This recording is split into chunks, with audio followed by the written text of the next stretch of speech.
manusia. Maka siapapun manusianya, dan juga siapapun manusia ini kan bukan soal nasab ya. Kalau sudah judul siapapun pacarnya teman, anaknya siapa gitu. Karena bicara soal nasab dan sebagainya itu kan teorinya macam-macam. Nah, tugasnya itu satu, terlahir dalam kondisi suci, kemudian ketika mati pun dia dalam kondisi yang suci.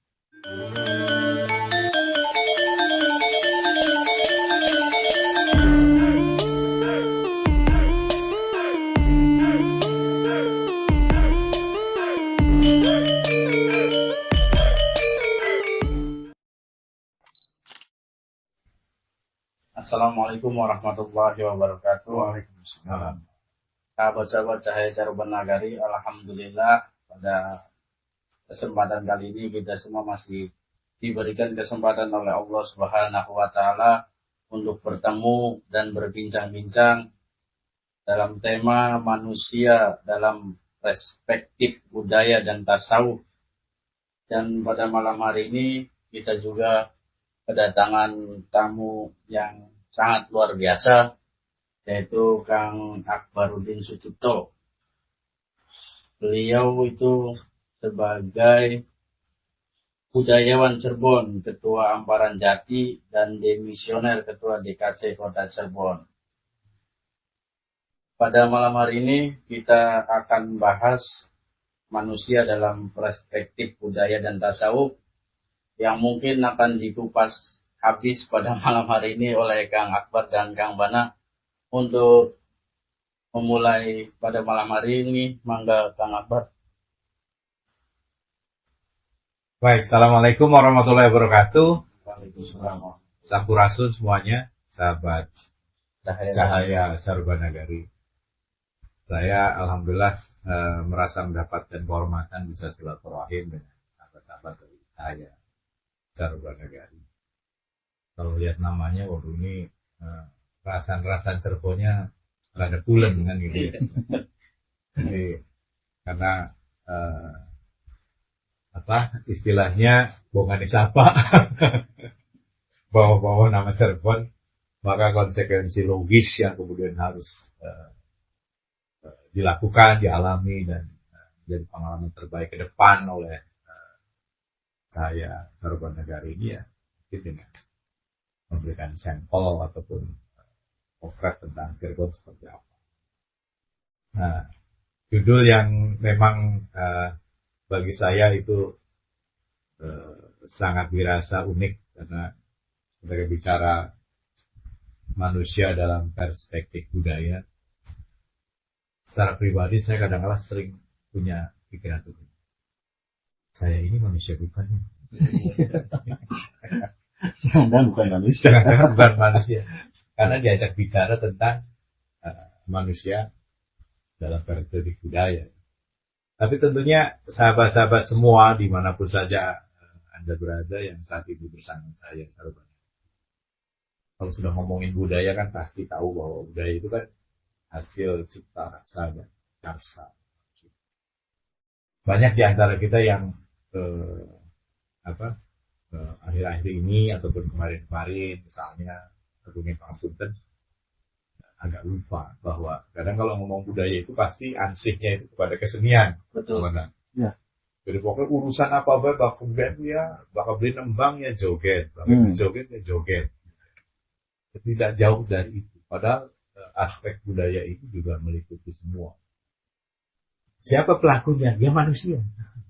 Manusia. Nah, tentunya ketika kita mempertanyakan manusia itu adalah siapa, mungkin ini pertanyaannya sangat tepat. Ketika saya mengaku bahwa saya adalah manusia. Jadi ketika pertanyaannya manusia dalam perspektif budaya, ini kan lamuna cara gampang orang bicara di dalam jogedane. Di dalam jogedane, di dalam tingkah paripolahe, kembangan-kembangannya kalau dalam Pancasila dan sebagainya. Artinya apa sih yang sebetulnya dilakukan oleh manusia? Karena ada seorang tokoh yang mengatakan bahwa kita manusia ini kan makhluk kasar. Kasarnya sepuluh. Karena kalau ketika bicara manusia sebagai makhluk kasar. Karena apalagi kalau kemudian kita teringat dengan bahasa yang sering muncul dari teman-teman para ahli agama yang mengatakan bahwa ketika seseorang ingin mengetahui tentang siapakah dirinya di sini adalah manusia, atau ketika seseorang ingin mengetahui siapakah Tuhannya, mohon maaf dibalik, maka dia harus tahu dulu siapa dirinya. Nah, berarti dalam perspektif budaya, manusia baru terlihat wujud kemanusiaannya itu kalau yang bersangkutan, manusia dalam hal ini, bagi saya bisa memerankan sebuah peran di mana mampu memanusiakan manusia. Kenapa saya mengatakan bahwa manusia dalam perspektif budaya itu harus mampu memanusiakan manusia? Karena inilah anugerah terindah makhluk Tuhan yang bernama manusia. Manusia konon diparingi pangeran punya akal, pikiran, dan perasaan. Berbeda dengan makhluk-makhluk lain. Walaupun makhluk-makhluk lain bagi saya juga punya keistimewaan. Tapi berbeda keistimewaannya itu dengan manusia. Nah, artinya ketika kembali bertanya siapakah manusia dalam perspektif budaya, ya jawaban singkatnya adalah bahwa ketika kita bisa melihat sosok jati diri kemanusiaannya pada dirinya dalam hal ketika memainkan perannya sebagai manusia, maka itulah sebetulnya yang bisa kita raba ketika manusia dilihat dari sisi budaya. Ketika budaya adalah merupakan ejawantah dari hasil cipta, rasa, dan karsa manusia. Nah, memang bagi kita atau siapapun yang ada di Cirebon tentunya paling sering mendengar kadang-kala kalau ngomongkan sesuatu itu kan misalnya ente kecape aku sangat. Nah, sebagai manusia rata-rata dalam aktivitas budaya misalnya itu termasuk mendapatkan tantangan dan ujian, bahkan mungkin godaan dan sebagainya yang sangat luar biasa. Contoh sederhana, ketika kita mendengar kabar bahwa kita ini sebetulnya bukan penduduk bumi. Saya pernah mendengar sebuah ceramah yang saya tidak tahu dan tidak ingat siapa yang mengatakan itu, bahwa kita ini misalnya adalah bukan penduduk bumi. Lantas kalau kita bukan penduduk bumi, kita ini sebetulnya orang mana? Aslinya dari mana? Dan sekarang tinggal di mana? Dan akan kemana? Nah, pertanyaan-pertanyaan inilah yang sebetulnya menjadi guidance-nya, menjadi frame. Manakala ketika bicara apa yang disebut dengan peradaban, ketika manusia mampu menerjemahkan seluruh anugerah Allah Subhanahu wa taala, baik akal, pikiran, dan perasaannya, serta mampu membaca tanda-tanda kebesaran Allah yang lainnya, maka proses-proses yang ada di sinilah yang kemudian akan menghantarkan manusia kepada proporsi ataupun kedudukan yang semestinya. Kita pun mendengar misalnya bahwa manusia itu konon dapat tugas sebagai khalifah fil ardh, sebagai pemelihara alam semesta.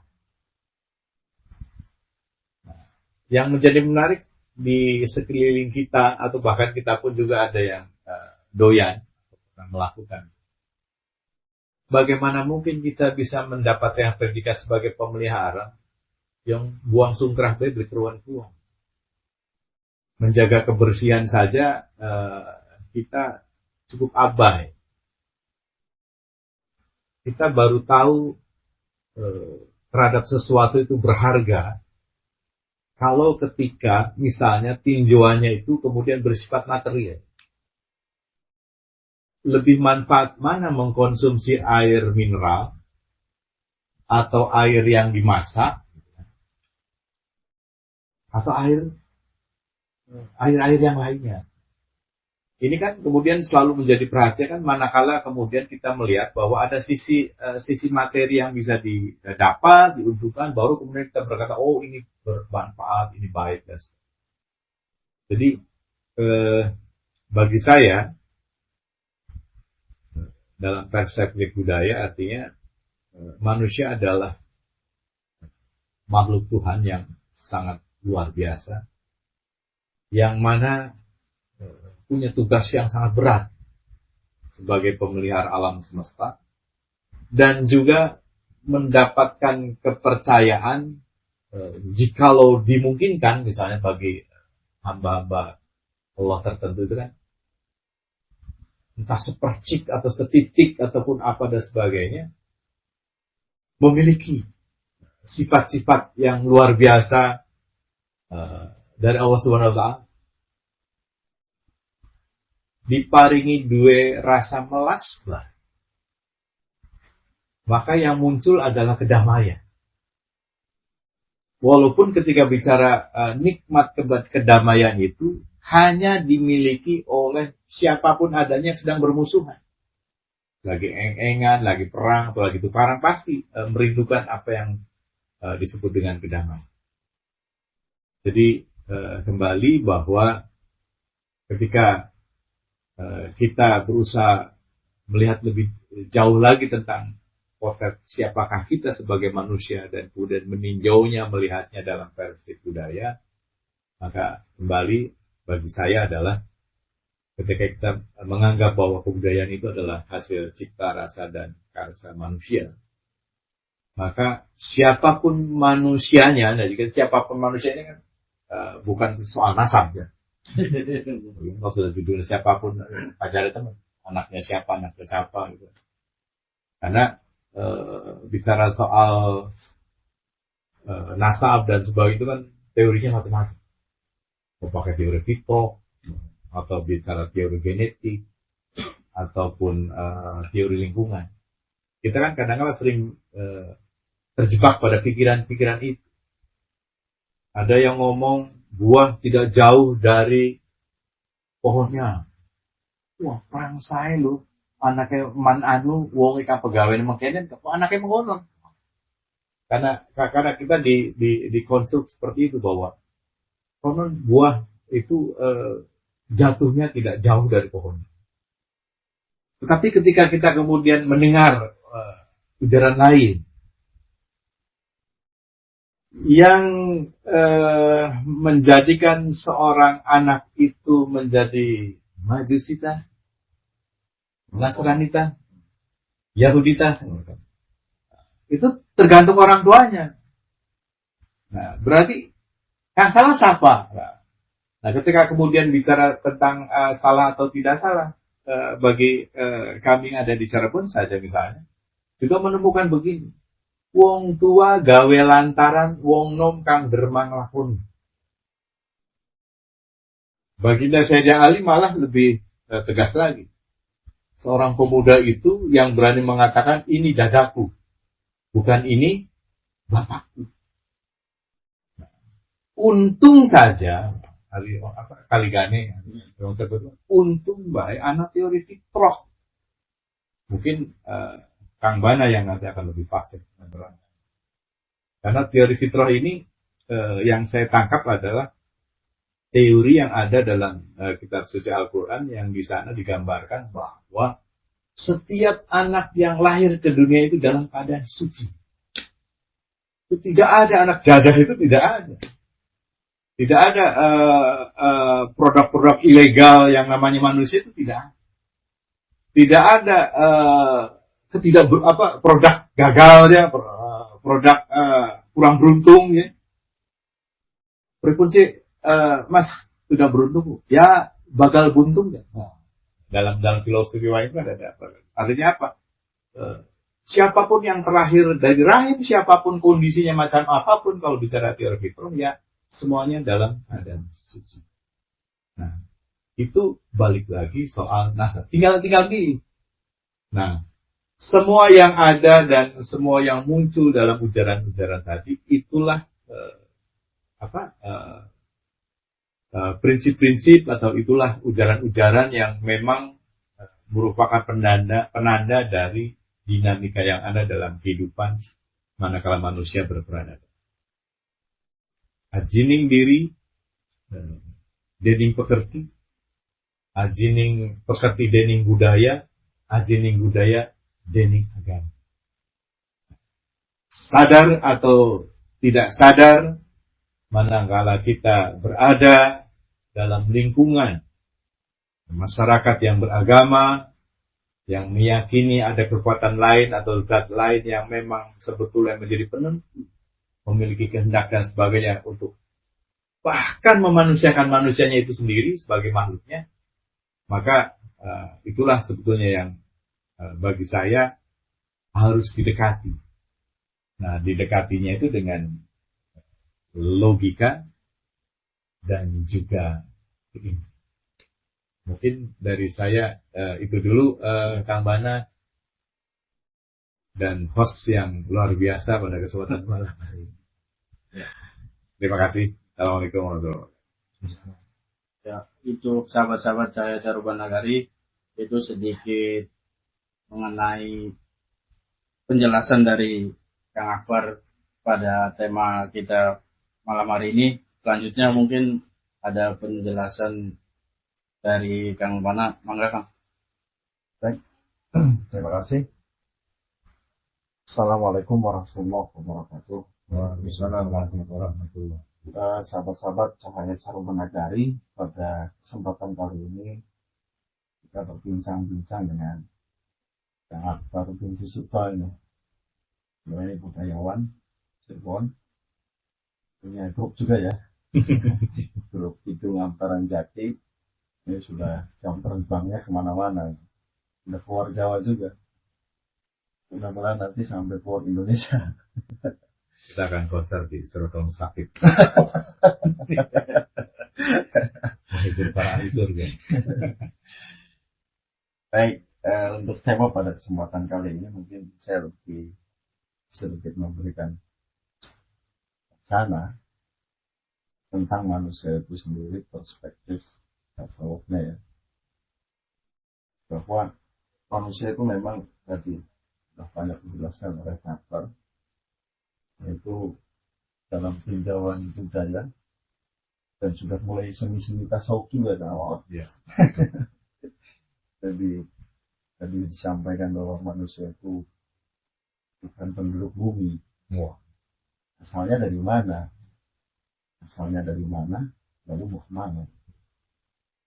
Nah, Tuhan itu menciptakan manusia itu kan dengan berbagai macam keadaan, dengan berbagai macam fenomena-fenomena takdir yang terjadi pada diri manusia.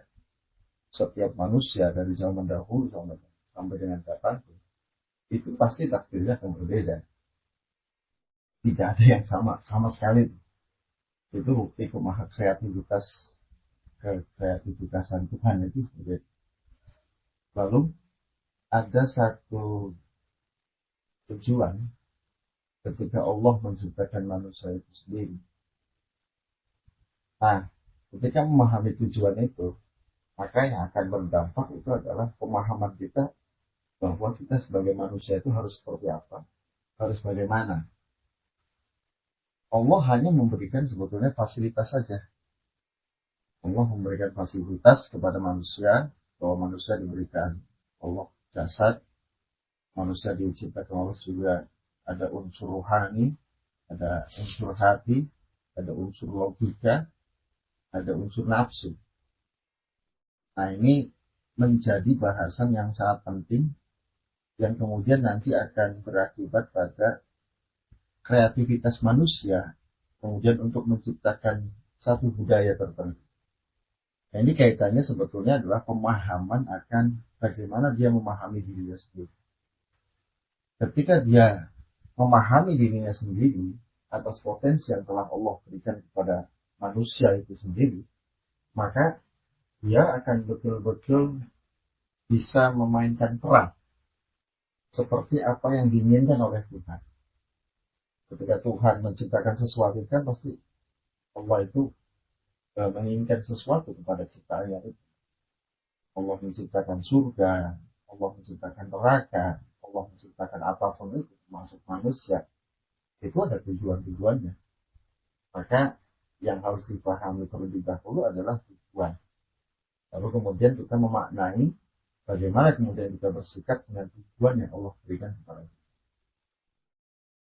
Seperti tadi, Imam Al-Ghazali misalkan, itu pernah menyampaikan bahwa sehebat apapun manusia, seluar biasa bagaimanapun manusia, seberprestasi apapun manusia, ketika orang ini tidak mengenal dirinya sendiri, maka predikatnya itu tetap naif. Artinya sisi kemanusiaannya belum sempurna. Maka ketika manusia itu diciptakan sama Allah, oleh Allah Subhanahu wa Ta'ala, dengan berbagai macam prosesnya, dari mulai alam ruh gitu ya, dari mulai alam ruh.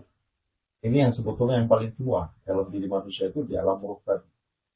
Entah itu berapa ribu tahun atau berapa juta tahun yang lalu kita ngantri untuk masuk ke jasad kita itu.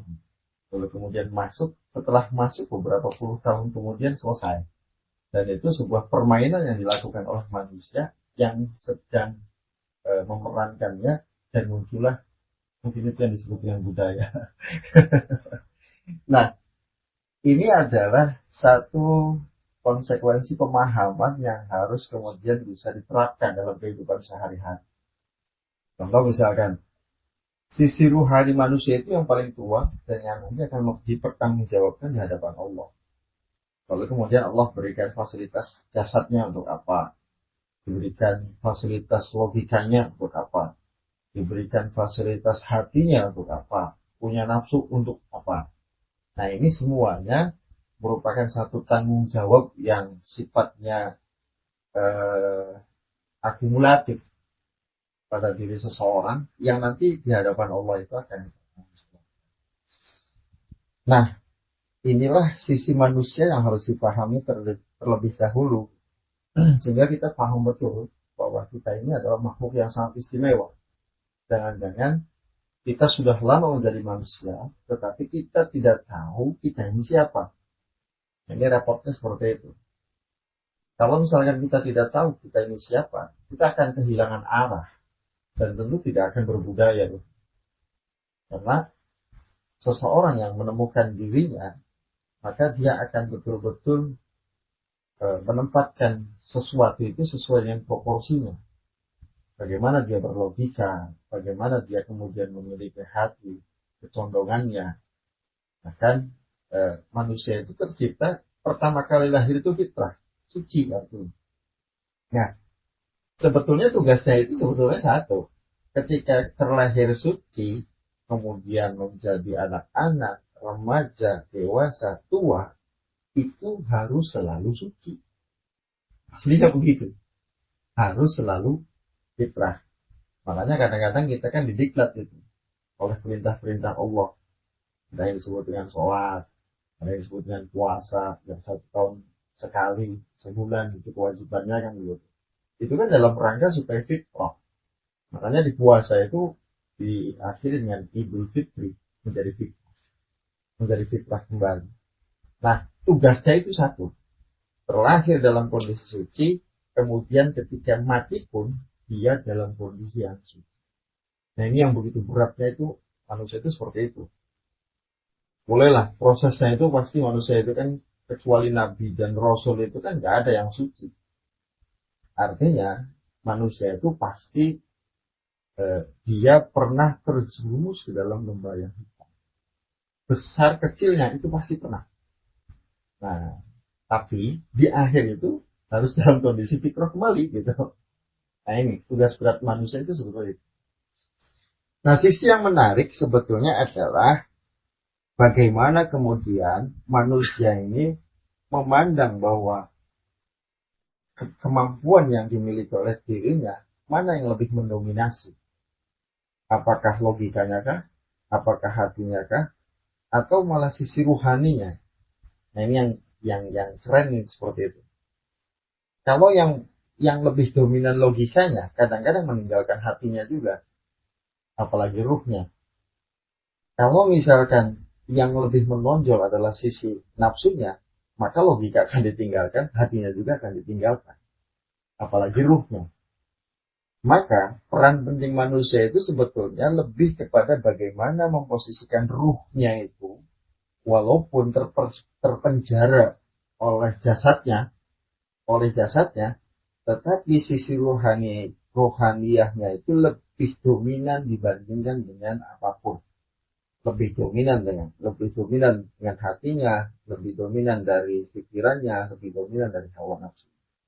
Nah ini itu yang disebut mungkin kalau bahasa tadi berikut disampaikan oleh Kang Akbar itu penduduk langit lah.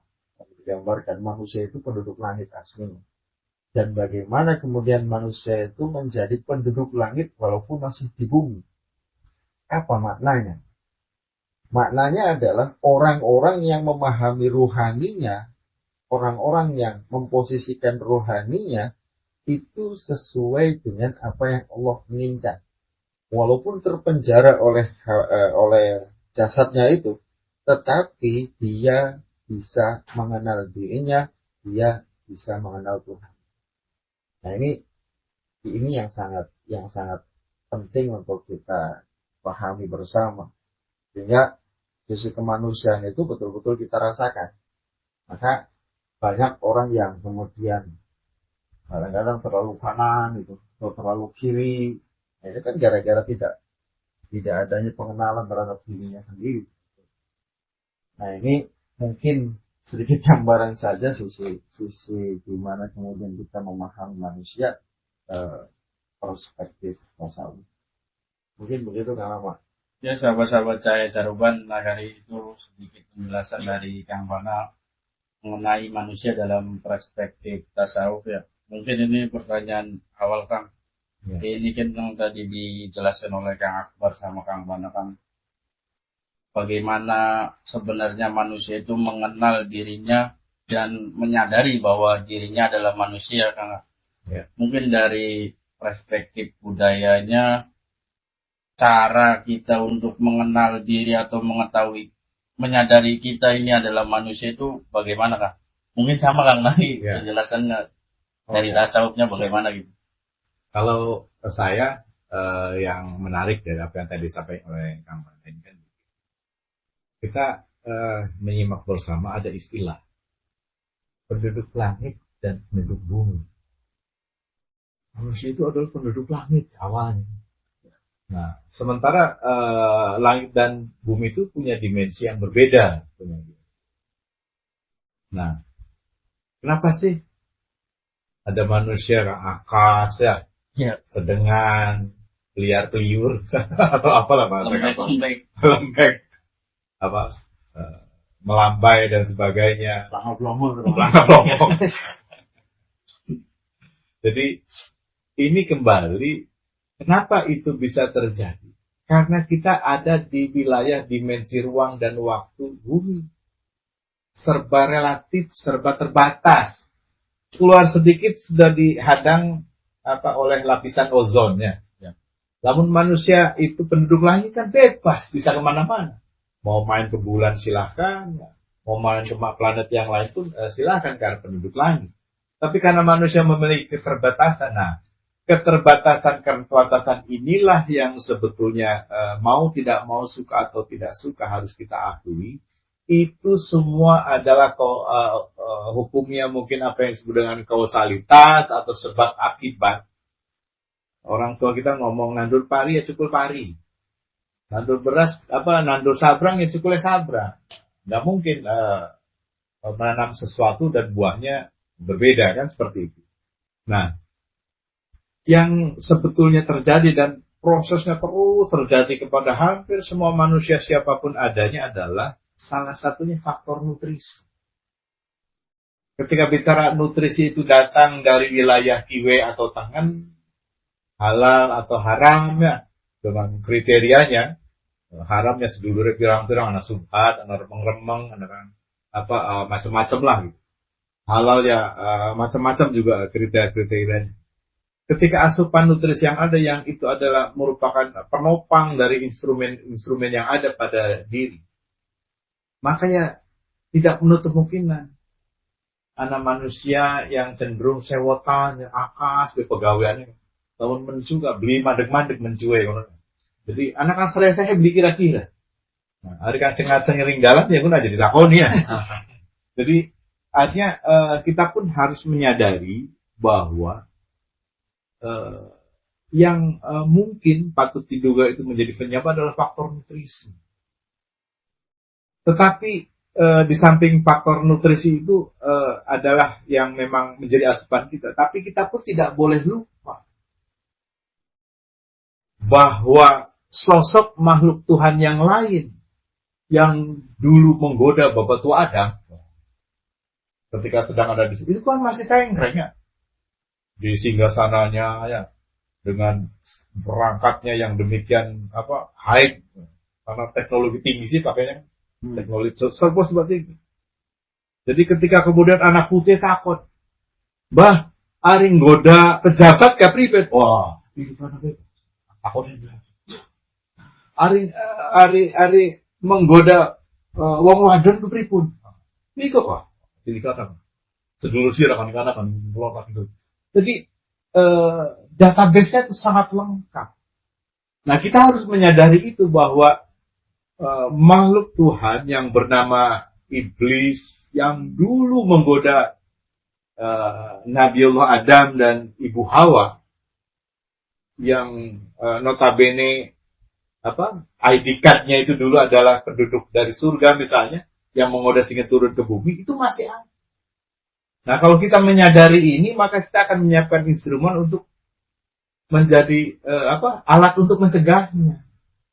Nah, ketika kita punya itu, maka kemudian yang terjadi adalah bahwa itulah yang dimaksud bahwa kita harus menghadapi sejarah. Kita juga harus berkaca ke masa lalu. Jangan sampai yaitu pelangap pelongo apa ya? Kita ternyata konon penduduk langit, tapi ketika tinggal di bumi tidak sedang merasa menuju ke langit, tapi senang di bumi gitu. Nah, ini kan lucu karena kembali bahwa manakala kita berusaha mendekati dengan instrumen-instrumen ataupun prinsip-prinsip ketuhanan, apa yang datang dari Tuhan itu semuanya serba universal ya, serba bermakna luas. Dan kadang-kala kita sendiri sulit untuk menemukan walaupun itu bersifat kebenaran misalnya gitu ya. Contoh, dalam kehidupan sesama umat berbangsa, kadang-kala kita ini suka aneh melihat orang dengan dress code-nya yang bermacam-macam. Ada yang risih, misalnya nganggo klambi model makanan baik sengit. Pakai pakaian seperti apa kita tiba-tiba tidak suka. Nah, tidak sukanya itu dengan konteks berbusananya atau kepada manusianya, kan gitu ya. Karena ketika bicara menutup aurat, menjaga kehormatan dan kemuliaan, itu yang diperintahkan itu standar. Adapun mau nanti jadi pakaiannya apa, ada apa semua, ya sampai-sampai kita-kitaan yang diterpon kan begini. Jangan-jangan Kangjeng Nabi lamun lahir di pasar Kanoman loh. Gue beskap kayak sini. Artinya ada produk budaya. Nah, produk budaya ini serba relatif. Nah, kita jangan terjebak di situ.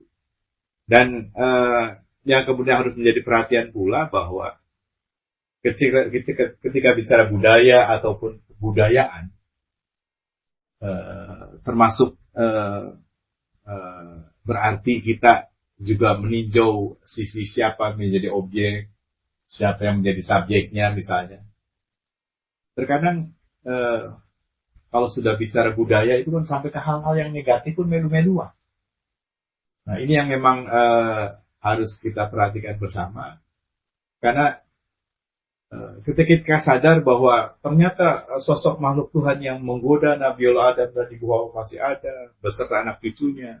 Kemudian kita pun memiliki sebuah anugerah dari Tuhan dengan adanya hati yang katanya kadarnya bolak-balik, kadang eling, kadang beli. Ketika sedang eling, ya, wah luar biasa. Di tempat keramaian, saking ramai, abun bicara rame ekor lah. Kita begitu istimewa, sangat istimewa sampai kemudian orang terkagum-kagum. Ternyata kita menjadi pemuja Tuhan. Tapi begitu sepinya langkah wong siji siacan, siji si penting setunggal-tunggal aja kata orang Cirebonnya. Kita kembali malah menjadi pemuja setan.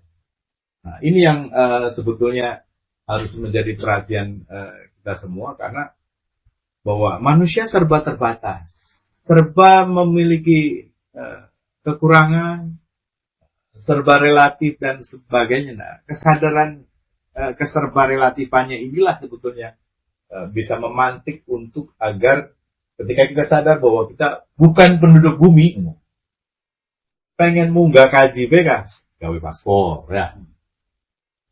Apalagi suntik meningitis. Pokoknya semua instrumen kelengkapan untuk bisa berangkat ke sana. Mungkin suruh kita penduduk-pendudukin. Atau masih enjoy, masih merasa nikmat dengan atribut keduniawian, ya bakalan ketemu belikan balik mana? Kalau saya seperti itu melihatnya. Gimana kan? Oke, kalau kembali ke pertanyaan yang tadi ya, dari sisi tasawuf itu bagaimana sih sesungguhnya manusia itu untuk mengenal diri? Nah ini sebetulnya tugas kita. Karena ada sebuah konsekuensi pengenalan. Ada sebuah ungkapan yang melalui mimpi sebetulnya. Dan Nabi menyampaikan man arafa nafsahu faqad arafa rabbah.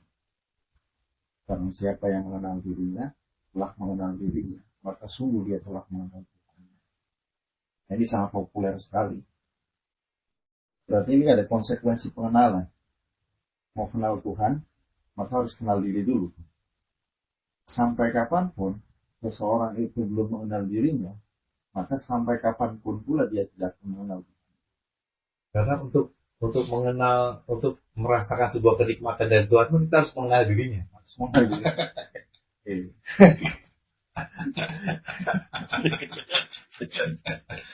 Ya, jadi harus kenal dulu. Harus kenal dulu. Nah, kita ini gimana? Tadi sedikit digambarkan bahwa ada sisi di mana manusia itu harus memahami bahwa dirinya itu ada 5 akumulasi. Ada sisi rohani, ada sisi hati, ada sisi akal, ada sisi nafsu, ada sisi jasad. Nah, jasad ini cuma wadah. Bentuknya dengan berbagai macam lah. Itu sudah clear. Ada yang putih, ada yang hitam, ada yang coklat, ada yang macam-macam. Kalau jasad selesai. Nah, di ranah yang 4 ini sebetulnya manusia sedang berperang. Manusia sedang berperang. Perangnya itu sebetulnya melawan hawa nafsu. Kita tuh punya perangkat roh, hati, akal. Lalu kemudian kita melawan nafsu. Cuman nafsu yang kita miliki ini menjadi musuh yang luar biasa dahsyat. Luar biasa dahsyat. Sepintar apapun dia, ketika dia tidak memahami nafsu yang misalkan, maka dia akan menyatakan bahwa kepintarannya itu adalah hasil jerih payahnya sendiri, tanpa ada campur tangan Tuhan sama sekali. Padahal secara akidah kita harus memahami bahwa apapun yang ada pada diri kita itu adalah merupakan sebuah anugerah. Kita diberikan logika yang cerdas misalkan, itu karena Allah memberikan kecerdasan kepada kita. Kita diberikan kemudahan untuk belajar, itu sesungguhnya juga adalah Tuhan yang menggerakkan itu. Nah, kalau misalkan tidak memahami nafsu, maka kita klaim semua itu hasil karya saya, itu adalah kepintaran saya, itu adalah kehebatan saya. Nah, ketika hal ini muncul, maka secara amaliyah di hadapan Tuhan akan sirna. Kenapa? Ini yang disebut dengan ujub. Ujub itu ya takjub terhadap diri sendiri. Makanya serem juga. Gitu. Serem juga. Nah, nafsu pula ketika masih lebih dominan kepada diri manusia, sesoleh apapun dia, soleh nih, tiap hari puasa, tiap hari dia jengkelat-jengkelit sembahyang bermari-mari, apa? Termasuk sholat sunnah itu semuanya dikerjakan. Dia tahajud, dia witir, dia sholat hajat, sholat taubat, sholat duha, wajib, semua itu dikerjakan semua sama dia. Lalu kemudian dia merasa bahwa dirinya paling soleh, ini sudah bermasalah. Padahal nafsu ini, problemnya itu adalah nafsu. Maka tadi, cara mengenalnya itu sebetulnya adalah bagaimana kemudian kita memahami 4 perangkat ini. 4 perangkat ini harus kita pahami. Ruh asalnya dari mana? Ini panjang ini bisa ceritanya. Ruh asalnya dari mana? Ya lebih dipersingkat misalkan begini. Allah itu awalnya itu ya sendiri. Ahad. Huwallahu ahad. Ketika Allah sendiri lalu kemudian Allah ingin menciptakan sesuatu, lalu kemudian wa nafakhtu fihi min ruhi, meniupkan, lalu kemudian terciptalah ruh Ahmad dari Ahad. Lalu kemudian tercipta Ahmad. Siapa Ahmad? Ahmad itu adalah ruh Nabi Muhammad SAW. Dari ruh Ahmad ini lalu kemudian terciptalah para nabi, para rasul, para malaikat, para manusia, termasuk para jin, iblis juga termasuk itu. Itu tercipta dari ruh Nabi Allah Muhammad yang disebut dengan Ahmad. Dari Ahmad ini kemudian memancar cahaya. Dari pancaran cahaya ini disebut dengan Nur Muhammad. Dari Nur Muhammad ini lalu kemudian terciptalah alam semesta yang sifatnya materi. Jadi ada 2 unsur dalam diri manusia itu. Ada unsur ruhani, ada unsur materi. Materi jasad. Jasad kita ini adalah tercipta dari Nur Muhammad. Ini secara hakikat begitu. Nah, ketika kita memahami ruh, itu saja misalkan. Berarti kita harus memahami bahwa ada sebuah koneksi yang begitu kuat antara diri kita dengan ruh Nabiullah Muhammad dan antara diri kita dengan Allah Subhanahu wa Ta'ala. Cuman problemnya ruh kita tuh nggak kerasa. Kenapa tidak terasa? Karena nafsu tadi belum beres. Maka dalam konsepsi tasawuf itu disebut dengan tazkiyatun nafs, pensucian diri, pensucian jiwa, pensucian nafsu tadi. Ada sombong, ada hasud, ada iri, ada dengki, ada ujub, ada riya, macam-macam. Dan itu harus diberesi. Nyambung tadi, awalnya fitrah, suci, maka harus kembali dalam kondisi suci lagi. Ini yang disebut dengan tazkiyatun nafs. Nah ini berbicara roh. Makanya nanti roh itu ketika keluar dari jasad itu, ya nangis. Ruhnya orang baik pun nangis itu. Dalam kondisi yang menyesal. Kenapa menyesal? Karena kebaikannya sudah tidak bisa ditambah. Amal ibadahnya sudah tidak bisa ditambah, berhenti. Game over. Gitu kan? Apalagi kalau misalkan dia dalam kondisi yang buruk. Nah, ini akan rumit lagi nih. Lebih rumit lagi penyesalannya. Nah, ini ruh. Lalu kemudian hati kita. Bagaimana kemudian peran hati kita. Hati itu pengennya bagaimana sih? Dan harus seperti apakan sih? Contoh misalkan, lebih sederhananya, pemahaman hati ketika memandang sesuatu itu adalah positioningnya harus bisa tawajuh. Tawajuh itu menghadap Allah. Dalam kondisi apapun, pengen dia duduk, pengen dia berdiri, pengen dia berbaring, dia berjalan, berlari, berbicara dengan siapapun, konsepsi hati harus tawajuh ilallah, menghadap Allah. Maka ada sebuah konsepsi, ada minallah, dari Allah, ilallah, pada Allah, billah, milik Allah, atau kepunyaan Allah, karena Allah. Kemudian billah, dengan kekuasaan Allah, akhirnya seseorang itu bisa melakukan sesuatu, dianugerahi sesuatu, lalu kemudian puncaknya adalah ma Allah, dia selalu bersama dengan Allah. Nah, ini hati. Kalau logika, nah itu. Ini logika juga ya sama. Kita punya logika untuk berpikir, untuk bisa mengeksplor, untuk bisa berkreativitas, untuk bisa berinovasi. Nah, mungkin budaya dari situ juga itu. Budaya. Dari rasa juga, dari hati tadi. Ada kasih sayang, ada sebuah kelembutan, ada kerinduan. Itulah budaya. Nah ini. Jadi pengenalannya itu sebetulnya lebih kompleks memahami diri. Maka pengenalan terhadap diri sendiri itu ya sampai mati ya itu ya. Dan itu entah bisa sampai ketemu